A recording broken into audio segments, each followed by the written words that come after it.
Hello, Miss Mary Lou. Hello. Thank you for answering my call. I really appreciate your response. No worries. Uh, this is about for my assignment. I make sure that our conversation will remain private and I respect your privacy and confidentiality. Before we proceed, are you okay if I record our conversation? Yes, for sure. I have a question. May I know what age group you are handle? I'm handling from 21 months to 3 years old, Mm, how many toddlers you have in your class? like 11. 11. Two educators. Yeah. Thank you for that wonderful response. Here's my question for you. Can you describe a typical day at your workplace? So our typical day in my workplace is like we do have like open play, especially at drop off time. Then 8 to 9 a.m. is our snack time. Then 9 to 9:30 is free time. Then after that, we're gonna do groove time like for 2 minutes only because toddlers will not stay longer sitting for groove time, so we just do like maybe 2 to 3 minutes groove time. Then after that we're getting ready for outside, then we're going to the playground. Then after we go to the playground, we let them explore and support their interests. Then after that, we do have like every time we come to the playground, we always talk to the toddlers that if they ring the bell, it means time to hold the rope, and which is applicable to them. Most of them, as soon as they hear the bell, they will hold the rope. Then we're gonna go back to the center. Then lunchtime, nap time, then open play again. Then going to the playground in the afternoon. Thank you for that wonderful response. Okay, one more question for you. How do you manage your Okay. patient for the children? Like, you have a toddler group, right? Yeah. If you have like a child who are having tantrum, especially for the child who cannot express herself, how do you handle that situation? Yeah. I go down to their level, acknowledge their feelings.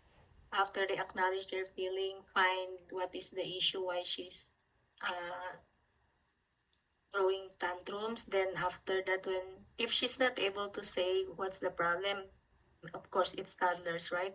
So I redirect him, um, ask him to do to play different games or add something from the for the provocations, so the child get distracted. Thank you.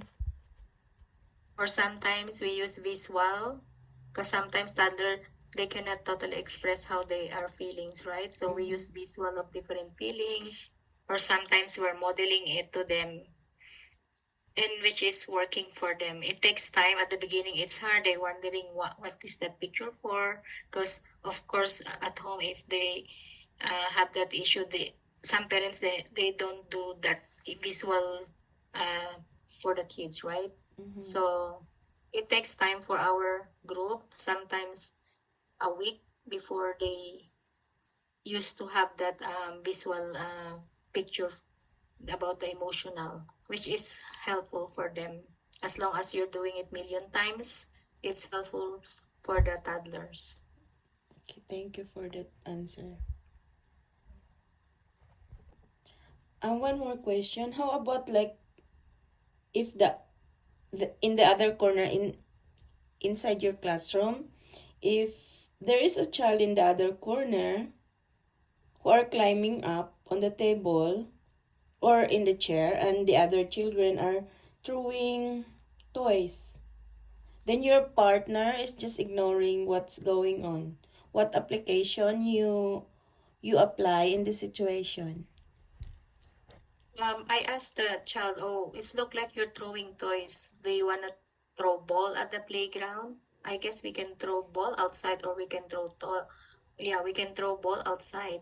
And it's not safe to throw toys inside the classroom. Or if one child is climbing up on the cover or whatever kitchen stuff or table, I could say like, oh, put on the floor, then redirect him.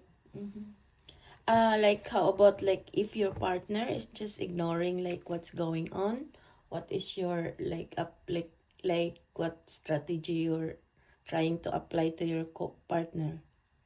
For me, I've been working in the childcare, being professionally, I guess during work time, you cannot totally correct your r- coworker, right? Maybe during your planning time, you may say, "Oh, I see that in this situation, you're not responding to the child." So maybe I can ask, "Oh, are you doing like observation why the child is doing that?" Or I might ask her why you're just ignoring what the child's doing, something like that. Because being professional, you cannot correct your coworker during work time because kids are smart. They might wonder, oh, it's look like our educators are like they're having bad conversation, right? So I might correct him during our planning. Okay, thank you for that answer. My next question to you, Miss Mary Lou. What are the some of the biggest challenges you currently face in your role? All right, like in previous 2 weeks, because it's a new set of kids, the hardest part is like dropping off because we have 4 new kids, so they keep crying in the morning when they drop off. So we try to redirect the child. It takes a while because we have 21 months, which is she is a poster child. So it's like a big transitioning for her, and she has like different routines because not every day she's at daycare. So sometimes she needs to see her parents. She needs to attend some activity. So a poster child has different transition in her life, and she's 22 months, but she's so smart. But like last week, like half of the week, she's doing great. She cried a little bit, like before she cried very hard, and it's like sometimes almost half of the days she cried. And the other boy, the 21 months, he cried too, but last week, Thursday and Friday, he's doing great. He cried a little bit, then afterward he's okay. What application you apply like especially for the new one? How do you build relationship for the children? Like for the child? Like engaging with them, acknowledge their feelings, so more time with them so they will recognize us more and know us more because we are a new face for them, right? So we keep engaging with them. But going to the playground, they love it, they don't cry. But if they are in the playroom, they cry, maybe because they feel that they're not comfortable yet, or they feel that mom is not there. So maybe that's why. Unlike at the playground, they are very literally, they are distracted with different toys, like open environment. Maybe that's the reason that they're good at the playground. Thank you for that answer. My follow-up question for you. Do you have like a potty train children this time? Yeah, we do. We have 3 potty trains. How do you balance the potty train kids while helping to the other kids who still wearing pull-ups? So for the potty train, the first, like, how do we balance it in the playroom? So my partner, sometimes she will take half of the class at the potty while half of the class is inside the room with me. Because you cannot do it at the same time, right? So one educator can take half of the class in the potty so they can help, she can help, and which is work for us.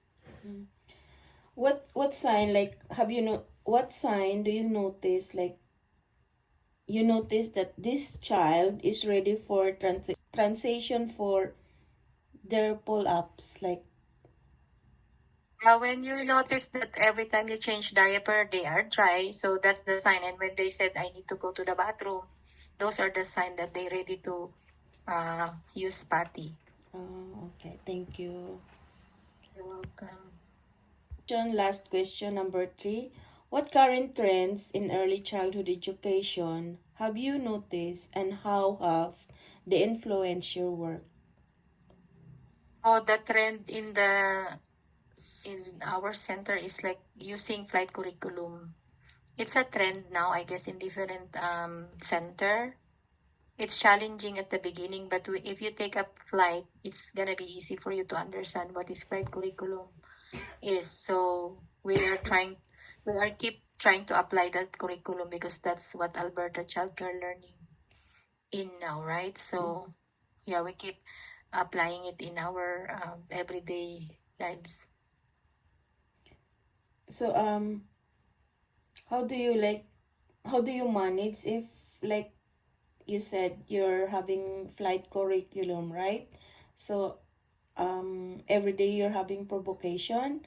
How do you manage the children? Like we cannot like force the children, right?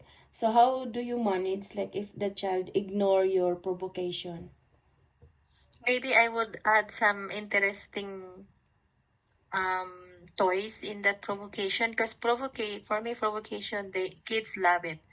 They much love playing provocation than the regular toys that they have at home too, right? So using loose parts is a best thing for the childcare nowadays because kids are interesting in like for some kids it's a nonsense toys, loose parts, but for toddlers they love it because they don't have those at home, so they are very interested. If there's some kids are not interested, just add toys that which is interested too, which she can play with the provocation or the loose parts. What advice you would give to other educator like me who struggle, like, engaging children, who is a challenging, like a challenging children? What advice you can share with us? Like maybe if there's some challenging behavior in your class, find out first to the parents if she or he is acting like that at home. What strategies are they doing? If you think that those parent strategies are good for you, you can apply it at your day home too or at your daily work. But if not, always use visual picture for the child because visual for younger ones are very effective, Mm, and using redirection too. thank you for that wonderful answer, Miss Mary Lou. That's the end of my interview. Thank you so much for sharing your time and for your insight. I ensure, like, this is a confidential conversation, and I really appreciate your help. I learned some ideas from you, from those answers you share with me. Now that I'm running a day home, I will apply some provocation in my sittings, and if I have some questions, could I have a chance to ask some ideas or strategies from you? Sure, no problem. You're always welcome. Thank you, Miss Mary Lou. You're welcome. Thank you. You have a good day. Thank you. You as well. Okay. Thank you. Bye bye.